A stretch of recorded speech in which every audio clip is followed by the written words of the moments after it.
Assalamualaikum. Oh, Iva, kenapa berdiri? Silakan duduk. Iya, Bu. Selamat siang semuanya. Siang, Bu. Apa kabar hari ini?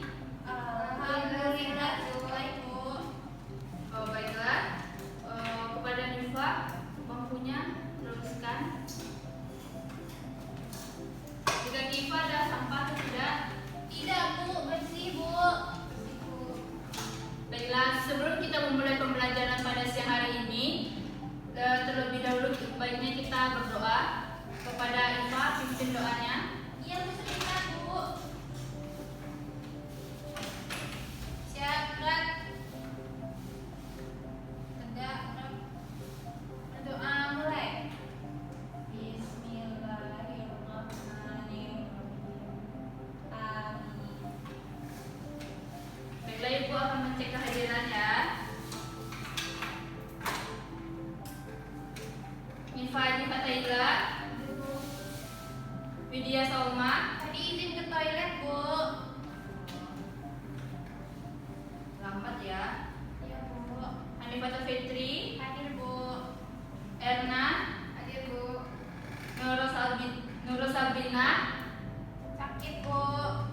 Ada suratnya? Tidak, Bu. Oh, baik. Baiklah Anda semuanya, pada siang hari ini kita akan membahas tentang struktur bumi, bencana, dan pengurangan risiko bencana.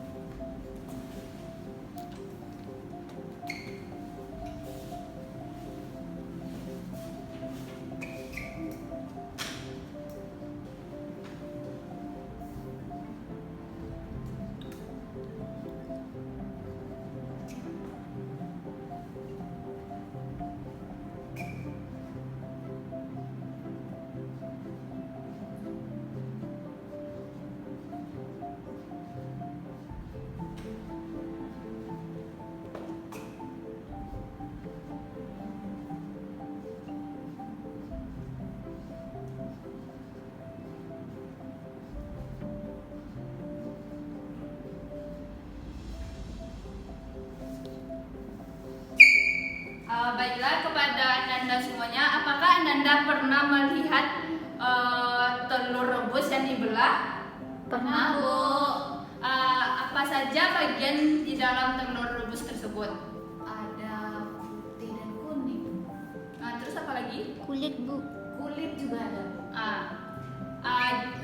Bumi juga terdapat seperti itu, ada kulit, putih telur, dan kuning telur tersebut. Bumi adalah merupakan planet urutan ketiga di bagian tata surya yang berada di galaksi Bima Sakti. Kepada Nifa, Iva coba jelaskan apa aja planet yang ada di bumi, yang ada di tata surya. Ada Merkurius, Venus, Bumi, Mars, Saturnus, Uranus, apa lagi ya, Bu?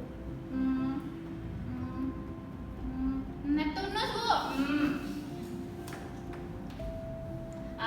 Bumi berada di posisi ketiga di antara Bima Sakti.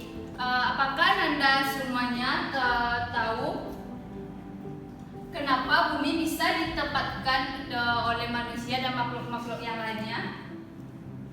Ada oksigen, Bu. Ada oksigennya, Bu. Terus apa lagi? Ada tanah. Tanah. Terus Ada udara, Bu. Udara, air, Bu. Pintar sekali. Pertama kita akan memasuki tentang atmosfer.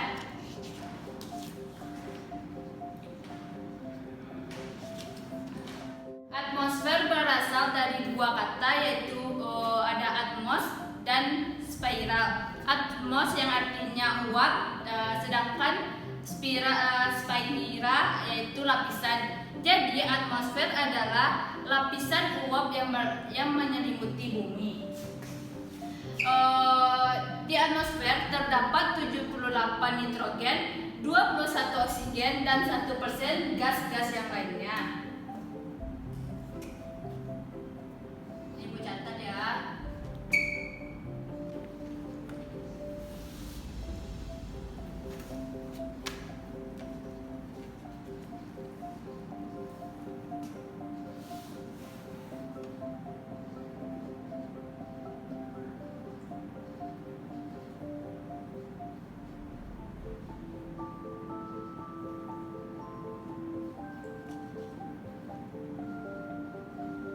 Di atmosfer ini terdapat juga lapisan-lapisan yang menyelimutinya. Yang pertama ada troposfer, yang kedua ada troposfer, yang ketiga ada mesosfer, yang keempat ada termosfer, dan yang kelima ada eksosfer. Sini Ibu jelasin ya agak sesuai gambar. Ini adalah bumi.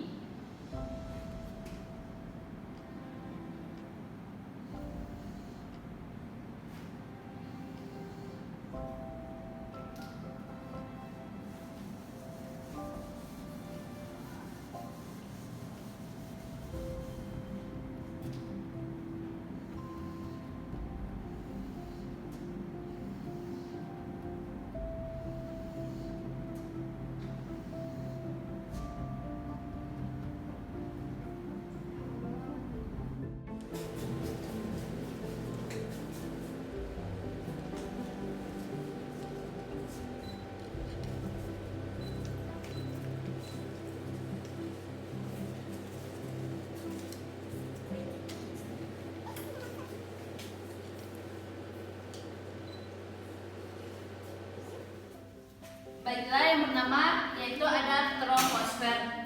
Troposfer adalah terdapatnya udara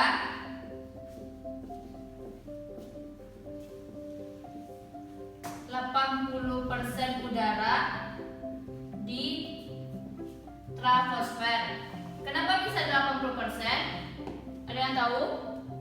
Dekat dengan bumi, Bu. Benar. Terus apa lagi? Ada yang tahu?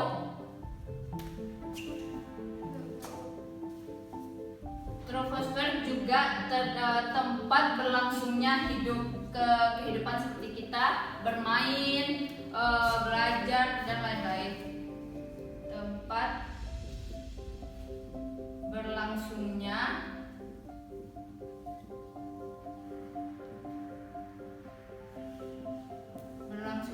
kehidupan.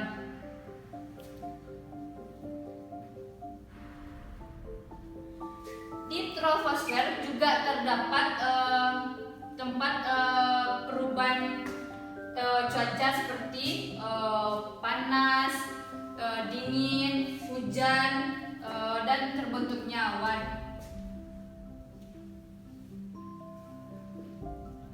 Tempat perubahan cuaca.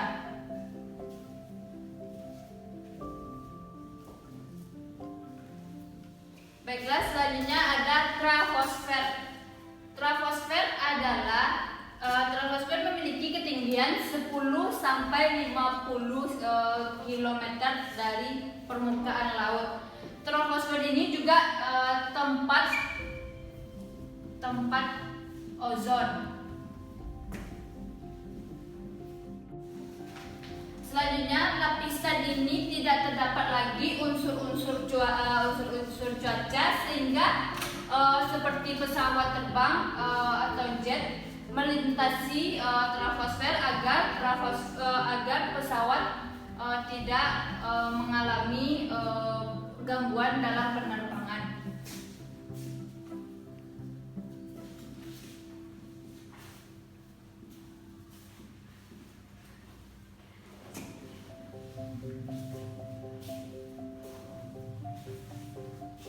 Baiklah, selanjutnya ada mesosfer.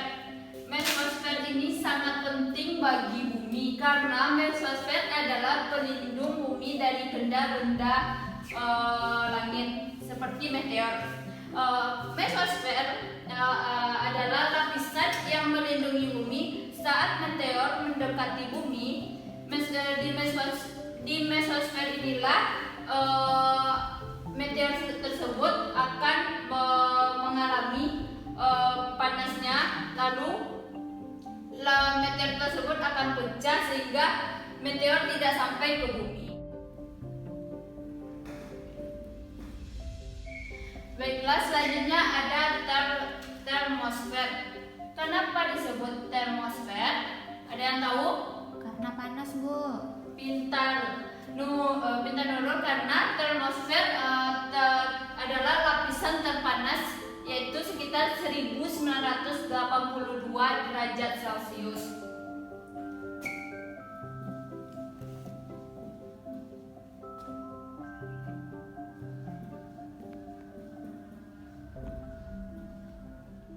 Dan di termosfer ini juga terdapat unsur ion-ion di dalamnya.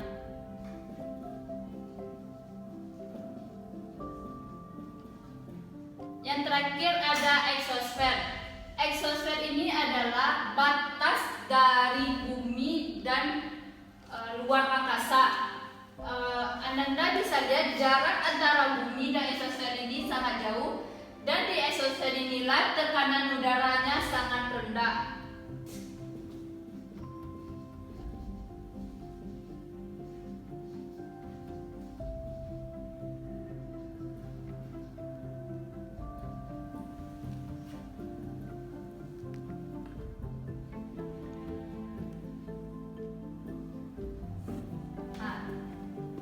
Baiklah, Nanda semuanya, silakan catat terlebih dahulu. Ibu akan lanjut tentang hidrosfer. Kepada Nanda yang mau mencatat, silakan dicatat terlebih dahulu. Baiklah, yang kedua ada hidrosfer.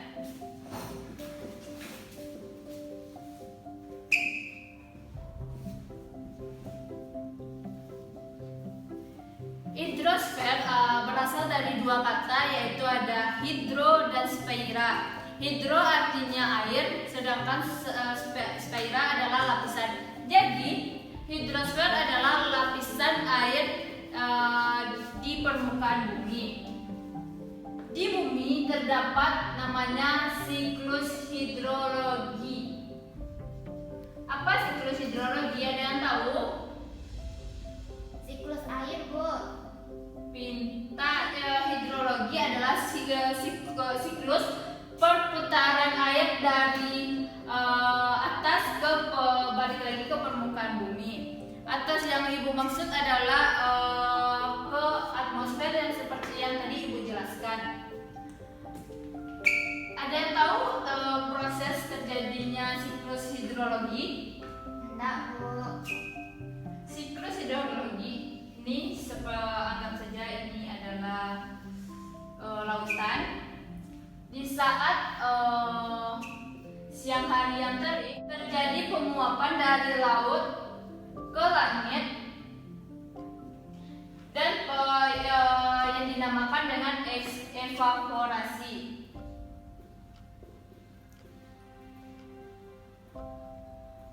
Saat di langit terjadi penguapan yang dibentuk oleh awan.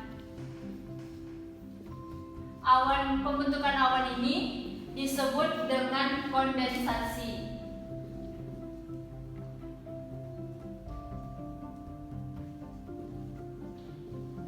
Di saat awan-awan tersebut tercapainya titik jenuh, maka awan-awan tersebut akan mengeluarkan hujan, dan akan berlangsung seperti itu seterusnya. Jadi air yang ada di permukaan bumi tidak akan habis karena ada namanya siklus hidrologi. Baiklah, materi yang ketiga yaitu tentang litosfer. Bagi Anda yang mau mencatat silakan. Baiklah, selanjutnya materi yang ketiga yaitu ada litosfer. Litosfer ini bisa disebut juga dengan struktur bumi. Struktur bumi itu terbagi tiga, yaitu yang pertama ada kerak bumi.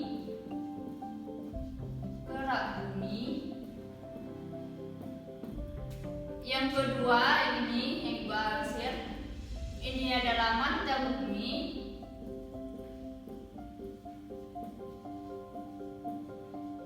Yang paling dalam ada inti bumi.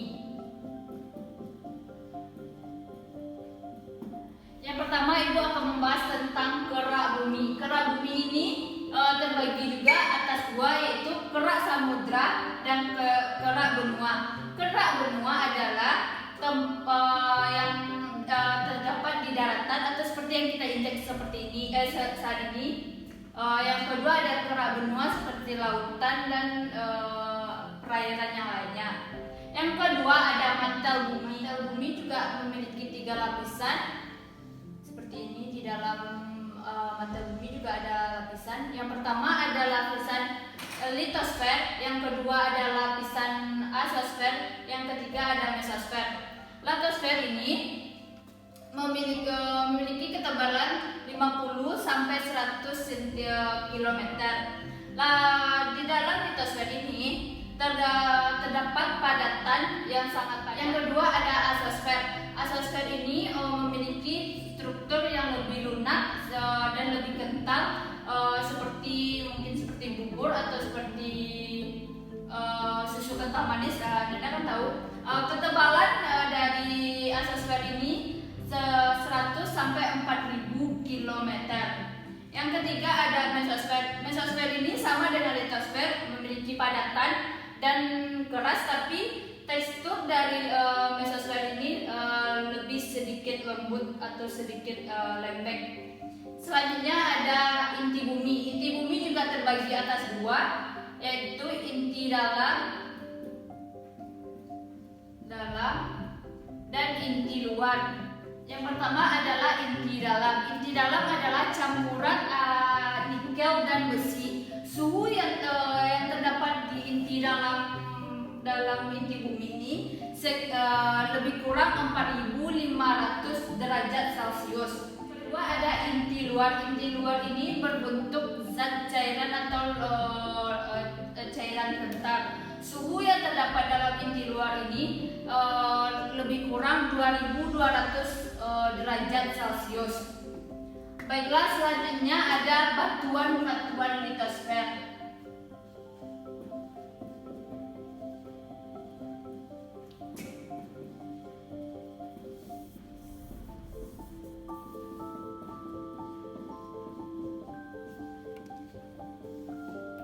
Batuan litosfer ini ada 3, yaitu batuan sedimen,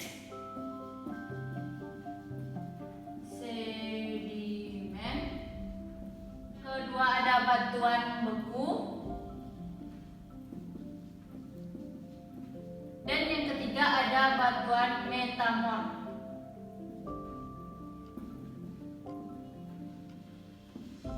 Yang pertama ada batuan sedimen. Batuan sedimen terbentuk dari erosi yang mengendap. Sedangkan batuan beku adalah pembekuan dari magma, dan batuan metamor adalah batuan yang merubah bentuk dari batuan sedimen dan batuan beku. Materi selanjutnya tentang hubungan struktur bumi dan bencana alam.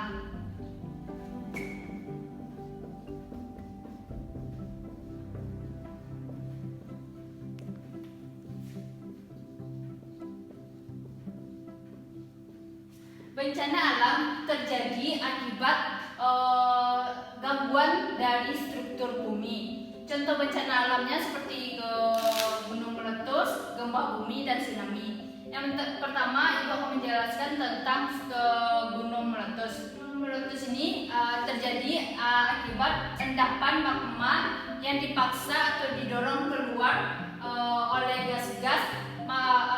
Maka gunung meletus itu akan mengeluarkan seperti debu, kerikil-kerikil, dan lava. Yang kedua ada gempa bumi. Gempa bumi ini adalah bergesernya atau bertabrakannya lempeng-lempeng bumi yang ada di struktur bumi. Maka saat terjadinya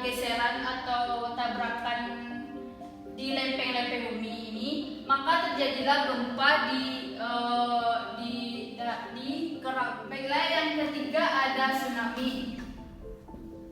Tsunami tidak jauh berbeda dengan gempa bumi. Jika terjadi tsunami di bawah permukaan laut, maka lempengan yang ada di laut akan menggeser dan menarik atau mendorong air laut sehingga terbentuknya gelombang yang sangat tinggi. Gelombang ini yang akan naik ke daratan dan itu yang akan mengakibatkan tsunami. Baiklah, dari ketiga bencana alam ini, tahukah Ananda tentang cara penanggulangan atau pengurangan risiko dari bencana alam tersebut? Tidak, Bu. Baiklah, materi selanjutnya Ibu akan menjelaskan cara pengurangan risiko dari bencana alam. Yang pertama ada gunung meletus. Gunung meletus ini Ananda yang pertama sediakan masker dan kacamata pelindung untuk melindungi dari abu vulkanik. Yang kedua, mengetahui jalur evakuasi untuk letusan Gunung Merapi. Biasanya akan ada tim atau wewenang yang akan menentukan jalur evakuasi untuk gunung meletus. Yang kedua ada gempa bumi. Gempa bumi sering kalian rasakan, apalagi kita ada di Kota Padang kan? Ya, Bu. Gempa bumi yang pertama kita harus menyelamatkan diri terlebih dahulu. Tidak mementingkan barang atau orang lain. Yang harus kita samakan itu adalah diri kita sendiri. Yang kedua, jauhkan diri dari gedung-gedung atau tiang listrik yang ada di sekitar kita. Yang ketiga, cari tanah lapang yang bisa untuk melindungi diri. Dan waspada atas batu atau longsor yang terjadi akibat gempa bumi. Yang selanjutnya waspada atas gempa susulan. Selanjutnya ada tsunami. Tsunami ini kita harus mengetahui jalur evakuasi atau tempat kita harus mencari tempat tertinggi untuk menghindari tsunami. Yang kedua, nanti saat terjadinya tsunami akan ada sirine atau tanda bahaya akan terjadinya tsunami tersebut. Yang selanjutnya, cari tempat tinggi dan jauhi bibir pantai atau pantai. Jangan sekali kalian melihat air surut dan kalian menangkap ikan, tapi jauhkan diri kalian dari bibir pantai atau tepi pantai. Itu yang bisa Ibu sampaikan. Dari sini adakah yang ingin bertanya? Tidak, Bu. Baiklah, sebelum Ibu akan menutup pembelajaran tentang struktur bumi ini dan bencana alam, Ibu akan memberi tugas isi LKS yang tentang struktur bencana dan pengurangan risiko bencana yang ada di dalam LKS. Akan Ibu minta untuk minggu besok. Baiklah, hanya itu yang dapat Ibu sampaikan. Jika ada keliru atau kekurangan, silakan tanya ke Ibu nanti atau bisa temui Ibu. Baiklah, itu yang dapat Ibu sampaikan. Wabillahi